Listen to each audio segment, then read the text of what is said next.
ये मचान पर बैठने से आपको लग रहा होगा कि हम गरीब आदमी हैं, लेकिन ये गरीबों का मचान नहीं है, बल्कि इस बिहार में अगर सबसे मोस्ट पॉपुलर, मोस्ट वांटेड और ये कहिए कि सबसे ज्यादा पैसा कमाने वाला अगर कोई बिजनेस है तो यही है मचान का बिजनेस। बिना लागत का, सिर्फ और सिर्फ नेटवर्क और सिर्फ और सिर्फ थोड़ा सा बाहुबल, हाथ में थोड़ा सा कलाई हुई बांध दीजिए, बढ़िया से बॉडी शॉडी अगर है आपके, और अगर एक हाथ को काला कलर का स्कॉर्पियो है और कहीं से अगर भाड़े उड़े का इंतजाम आप कर सकते हैं राइफल का, तो उतना कर लीजिए। और उसके बाद ऐसे ही मचान गाड़ कर आप रातों रात करोड़पति बन सकते हैं। और यही वजह भी है कि हर जिला में, हर कस्बे में, हर एक एरिया में रातों रात लोग उठ जाते हैं, मर्डर होते हैं। कई सारे भाई अपने बहनों से बिछड़ गई, कई सारे बहनें अपने खुद पति से भी बिछड़ गई, इसलिए क्योंकि ये मचान बहुत बड़ा खेला करता है आजकल इस बिहार में। सोचे आज जब चुनावी यात्रा में हम लोग थक कर बैठे थे तो इस मचान पर बैठते बैठते दिमाग में ख्याल आ गया, आपको दिखान से दिख रहा होगा, वो जमीन है, जमीन से सबको दिखता होगा, लेकिन उस जमीन में गड़े हुए पिलर्स को देखिए,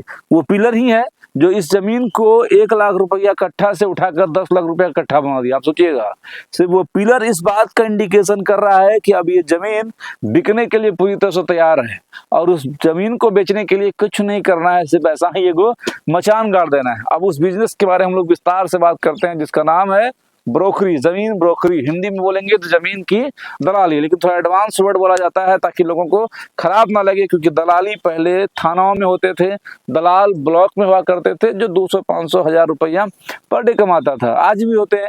लेकिन बड़ा लेवल का ब्रोकर, ऐसे ये भी बात है कि आज तक का जो सबसे बड़ा हम लोगों ने जितना बिजनेस को समझा है, सबसे अगर प्रॉफिट अधिक है विदाउट इन्वेस्टमेंट तो वो ब्रोकरेज का ही काम है। एंजल ब्रोकिंग जो सबसे बड़ी शेयर मार्केट में कंपनी है, वो भी दलाली का ही अगर समझिए तो काम कर रहा है। बेफोर्स घोटाला आप सुने होंगे, अगर राजीव गांधी के समय हुआ था हेलीकॉप्टर का, उसमें भी राजीव गांधी जैसे आदमी या गांधी परिवार जो कि खुद एक बड़े ओहदे पर था, उस पर भी दलाली का ही आरोप लगा था। कई सारे ऐसे लोग हैं, कई सारे ऐसे राजनेता होते हैं, कई सारे ऐसे अधिकारी होते हैं जिस पर आरोप भी लगता है, तो वो दलाली का ही लगता है। और उसी दलाली के बिजनेस का हम आज बात इस मचान से कर रहे हैं कि ये मचान जिसकी बनावट यानी कि जिसकी लागत जो है मुश्किल से 2 से 2,500 रुपया के आसपास का होगा, और इस पर गाँव में सिर्फ गरीब लोग ही बैठते हैं और इसी पर सोते भी हैं।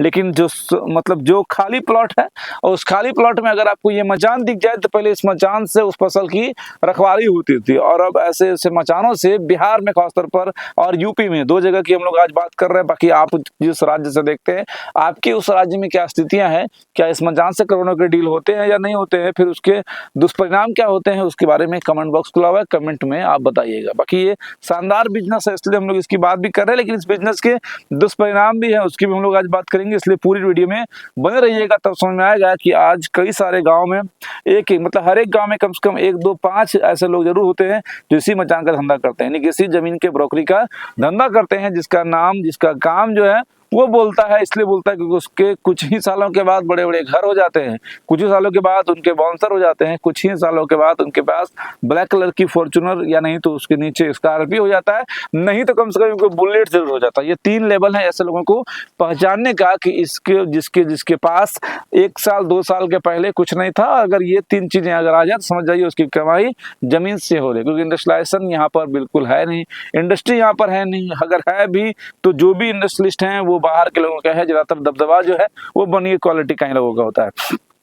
आम और जाति के लोग इस बारे में सोच भी नहीं सकते हैं, क्योंकि वहां भी उसी तरह का बात है कि भैया जिसका जो पहले से है वही अपने लोगों को प्रमोट करता है, जिसका नाम मारवाड़ी समाज है। लोगों का कहना है कुछ जगह पर कुछ लोग आए हैं, लेकिन उसकी संख्याएं बहुत कम है। अब इस बिजनेस की आप बात कर लीजिए, इस बिजनेस में करना कुछ नहीं रहता है। जैसे ये प्लॉट है, लोग सिर्फ पता करते हैं कि भाई ये प्लॉट क्या है, बिक सकता है क्या, तो जब उसके घर जाता है तो पता चलता है ठीक है बिक जाएगा, या नहीं भी बिकता है तो उसके पार यही है एक दुष्परिणाम। अगर ठीक है किसी कोई प्लॉट बेचना चाह रहा है, पहले क्या होता था, पहले के समय में बिहार में अगर जमीन बेचना रहता था तो लोग जमीन तब बेचते थे जब उसकी बेटी की शादी होती थी, या फिर बेटा का MBBS एग्जाम में एडमिशन होना रहता था, या फिर कभी वर्दी लेने के लिए यानी कि दरोगा के एग्जाम के लिए कहा जाता था कि भैया PT तो पास करके आए हो लेकिन 10 लाख रुपया लेकर आओ, तब तुमको तुम्हारे बेटे को ज्वाइनिंग लेटर दे देंगे। और उसके बाद लोग अपनी जमीन को बेचते थे, और जमीन को बेचने के लिए अपने गांव के एक रसूखदार सेठ साहूकार के पास जाते थे कि भैया आपका जमीन बेचना है। परिदृश्य बदल गया बिहार की। और अब क्या हो रहा है कि अब इस समय में लोग खुद अप्रोच करते हैं, और उस अप्रोच के बाद पता चलता है कि ठीक है, किसी को जमीन, आप समझिए, जब खुद आप अप्रोच कर रहे हैं, जरूरी नहीं है कि सामने वाले को जरूरत होगी ही जमीन बेचने की, लेकिन वहां पर प्रलोभन दिया जाता है, अलग अलग तरह के प्रलोभन होते हैं। उसके बाद जमींदार अपनी जमीन को बेचने के लिए राजी होता है। लेकिन अब नंबर 2 बात जो है वो बड़ा महत्वपूर्ण है, वही इस जमीन बिजनेस का, जमीन दलाली के बिजनेस का जो दुष्परिणाम है, जिसके कारण से आज गांव में झगड़े होते हैं। और इन लोगों का इतना प्रभाव था कि इन लोगों ने एक और कानून भी ला दिया कि भाई अब भाई बहन के भी प्रॉपर्टी में बराबर बराबर हिस्सा होगा। अगर कोई पिता और उसके 2 बेटे हैं और 2 बेटी है तो उसके 4 टुकड़े लगेंगे। पहले ऐसा नहीं हुआ करता था। चलिए और आगे बढ़ते हैं। उसके बाद क्या होता है, जो नहीं भी बेचने के लिए जमीन तैयार होते हैं, तब उसमें ये देखा जाता है कि पता करो कि इसका और बेटा कहाँ रहता है। क्योंकि जिस बुढ़वा से हम बात करके आए, बुढ़ा सरकार का ये कहना होता है भैया मर जाएंगे तो मर जाएंगे, इसी धोती में जिंदगी काट देंगे, लेकिन जमीन नहीं बचेंगे। ये आमतौर पर गांव में कहावत होते हैं हर जाति वर्ग में। लेकिन कुछ ऐसे भी जाति वर्ग हैं जो शान शौकत के लिए अपना जमीन बहुत सारे बेचे भी हैं, और कुछ ऐसे भी जातियां हैं जो शान शौकत नहीं करना है, अपना दवाई भी नहीं खाना है, अपना घर भी फूस का हो, लेकिन जमीन का एक दूर नहीं बिकना चाहिए, और वो अपनी जिंदगी को इसी तरह से धोती में ही काट के कफन के सहारे चले जाते हैं। लेकिन अब वो ब्रोकर क्या करता है, अब वो ब्रोकर उस तरह के जमीन के मालिकों का पता कराता है और वंशावली का पता कराता है, खुद भी वंशावली क्रिएट कर देता है, और उसके बाद एक बहन को तैयार करता है।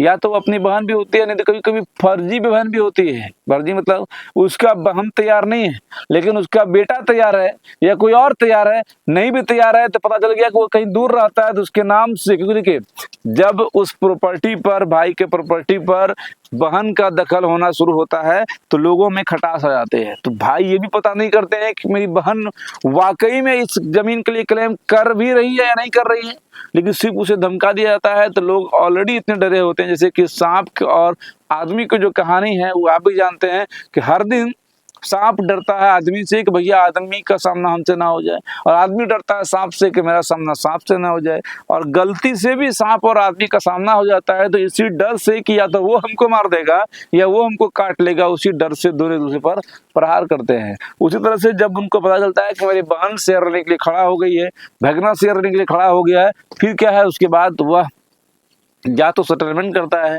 या फिर अपनी जमीन को आने पर दाम में वो खुद भी बेचना चाहता है। जो जमीन नहीं बिकना चाह रहा था वो जमीन बिकने की कवायद शुरू हो गई, और जो जमीन पे बंटवारा शुरू हो गया।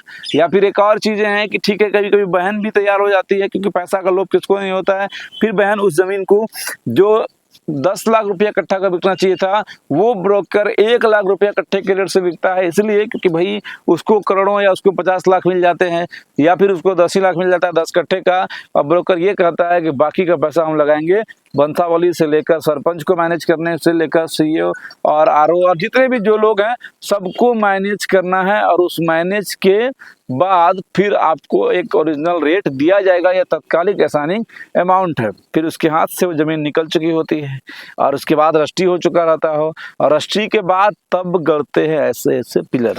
जिस जगह पर हम लोग वीडियो बना रहे हैं ये सिर्फ प्रतीकात्मक चित्र है, क्योंकि इस जगह पर बैठ कर बना रहे हैं। इस वीडियो का इस प्लॉट से कोई लेना देना नहीं है, लेकिन ये पूरे बिहार और यूपी के लोगों की कहानी थी। सोचिए आज आपको बताया जाएगा किस तरह से एक मचान जो है वो आज करोड़ों का रिटर्न दे रहा है। अब आप समझिएगा 1 लाख रुपया कट्ठे का लिया हुआ जमीन, जैसे सपोज हम इस जगह पर बैठे हैं और ये 1 बीघा जमीन है। पूर्णिया में 1 बीघा में 20 कट्ठा होता है, यानी कि 20 लाख रुपया लागत का ये जमीन है। प्लॉटिंग किया गया, प्लॉटिंग में 10 फीट का रास्ता कट गया, चलो 20 कट्ठा में से 2 कट्ठा चला गया रास्ते में, बचा 18 कट्ठा, और इसको बनाने लगा 2500, और इस पे चलता है दारू पार्टी। ये जरूर बात है जो आज भी यहाँ पर सबूत आपको देंगे।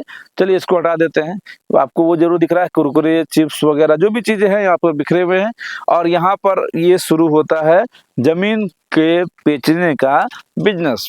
और इसके बाद थोड़ा सा ये लोग पेशेंस जरूर रखते हैं, 2 4 5 8 महीने का पेशेंस रखते हैं, और उस पेशेंस के बाद जमीन जब बेचनी शुरू होती है, क्योंकि देखिए ऐसा है कि 20 कट्ठा जमीन जिनके पास पैसा नहीं है तो वो एक बार में नहीं खरीद सकते हैं, क्योंकि अगर एक बार में खरीदेंगे 10 लाख रुपया कट्ठा का रेट से तो उन्हें 2 करोड़ का भुगतान करना पड़ेगा। 2 करोड़ आम आदमी के पास रहता नहीं। आम आदमी को रिक्वायरमेंट होती है शहरी क्षेत्र में 2 कट्ठा जमीन की, और 2 कट्ठा के लिए उनके पास 10 से 15 लाख रुपए होते हैं। अब वो उसी का बिजनेस करता है कि हम आपको रास्ता निकाल दिए और उसके बाद आपको इसी 18 कट्ठा में 9 आदमी को हम लोग 2-2 कट्ठा करके प्लॉटिंग कर देते हैं। 9 गो मतलब 5 गो इधर से और 4 गो इधर से, और बीच में हो जाता है रोड। और उस 5-4 के रेशियो में जब आप जमीन का रेट का बात करते हैं, जमीन बिकता है 10-10 लाख रुपया कट्ठे के हिसाब से। अगर टोटल 18 कट्ठा जमीन है और 10 लाख के हिसाब से रेट आता है तो हो जाता है 1 करोड़ 80 लाख। सोचिए ये कितना शानदार बिजनेस है, जिस बिजनेस को हम लोग आपको इस मचान के माध्यम से समझा रहे हैं। जो 2500 रुपये की लागत से मात्र ये मचान बना था, जिस पर गरीब लोग खुला बदन एक छोटा सा धोती जिसको कि पूरा मचरा के एकदम इतना ठोका हो जाता है जो लगता है कि अंडरवियर के समान है, एक फटी हुई गंजी जिसपे की स्मेल आता है, और उसके बाद आसपास में भैंस या गाय उसके गोबर होते हैं।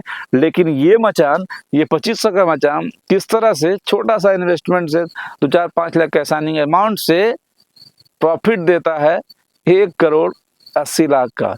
बेचने में वक्त लगते हैं सिर्फ और सिर्फ 4 से 5 महीने।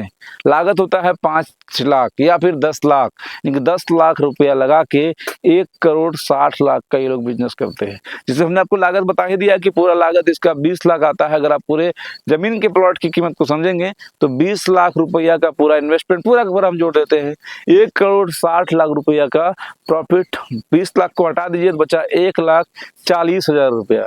1 करोड़ 40 लाख। लेकिन 1 करोड़ 40 लाख किसी एक आदमी का नहीं होता। जिस तरह से हम बकबगा रहे हैं, हमारे पीछे भी कई लोगों का मेहनत है। जो हमारे पीछे कैमरा कर रहे हैं उसे सैलरी देनी पड़ती है, उसके बाद फिर वीडियो एडिटिंग में जाता है उसे एडिटिंग के लिए सैलरी देनी पड़ती है, फिर उसके बाद नेट का रिचार्ज करना पड़ता है, उसके अलावा गाड़ी से घूमना पड़ता है और गाड़ी का किस्त लगता है, पेट्रोल लगते हैं। तो ये सारे खर्चे काट कर भी हमें शायद इस वीडियो को बनाने से कुछ कमाई होती है। उसी तरह से 1 करोड़ जो हमने 60 लाख का आपको बजट बताया, उस 1 करोड़ 60 लाख में सिर्फ 2-4-5 लाख 10 लाख ये लोग अपने पार्टी के फंड के रखते हैं। पार्टी मतलब वो भाजपा वाला पार्टी नहीं या जेडीयू वाला पार्टी नहीं, मतलब वो पार्टी जो सिलीगुड़िया में होता है म्यूजिक, वो वाला पार्टियाँ चलती है। फिर 5-10 लाख में 1 करोड़ 70 लाख बचते हैं, और सॉरी 1 करोड़ 50 लाख बचता है। अब उस 1 करोड़ 50 लाख में कम से कम जो लाइनर रहता है, जो लोगों से बातचीत करते हैं, तो 4-5 लाख उनको भी मतलब एक साइनिंग अमाउंट के तौर पर प्रसाद जो है वो बांटा जाता है, यानी कि 1 करोड़ 40 लाख के आसपास बचता है। फिर 1 करोड़ 40 लाख में 2-3 पार्टनर होते हैं, यानी कि पर आदमी अगर बात किया जाए तो कम से कम 6 महीने में 20 लाख के इन्वेस्टमेंट से 1 करोड़ 20 लाख बचता है, यानी कि पर आदमी 40 लाख बचता है। इससे बड़ा बिजनेस इस बिहार और यूपी में कोई नहीं है। सोचिए आज आपको इसके बारे में बताया जाए। और सबसे बड़ी दुख की बात क्या है, इसका कोई पेपर नहीं होता, इसमें कोई ट्रेड लाइसेंस नहीं होता है, इसका कोई जीएसटी नहीं होता है, इसका कोई सर्विस टैक्स नहीं है, इसका यहाँ तक कि कोई रिकॉर्ड भी नहीं है। सिर्फ है तो क्या 1000 रुपया का स्टाम्प पेपर जो 1200 रुपया में मिलता है, और या फिर एक 500 रुपया का स्टाम्प पेपर जो 700 रुपया मिलता है कचहरी में, और 100-200 रुपया मुंशी लेते हैं लिखने के लिए। उसके अलावा इस बिजनेस के ना तो टैक्स लगते हैं, सर्विस टैक्स, ना जीएसटी टैक्स लगता है, कुछ भी टैक्स नहीं लगता है। और 6 महीने के अंदर जो 5-7 लाख रुपया लगाते हैं लोग, वो यहाँ से रिटर्न कमा के जाते हैं 40 लाख का। लेकिन इस अमाउंट को कभी कभी प्राप्त करने के लिए ब्रोकर इस हद तक गिर जाता है कि कई लोगों की जिंदगियां बर्बाद हो जाती हैं। जब मामला फंसता है तो ऐसे ऐसे जमीन पर राफलदारी उतरते हैं, वहां पर थोड़ा खर्चा बढ़ता है, खर्चा बढ़ता है तो रेट भी बढ़ता है, और उस खर्चे के बढ़ने के बाद थाना मैनेज होते हैं, सीओ मैनेज होता है, आरओ मैनेज होता है, डिस्टिलर तक मैनेज हो जाते हैं।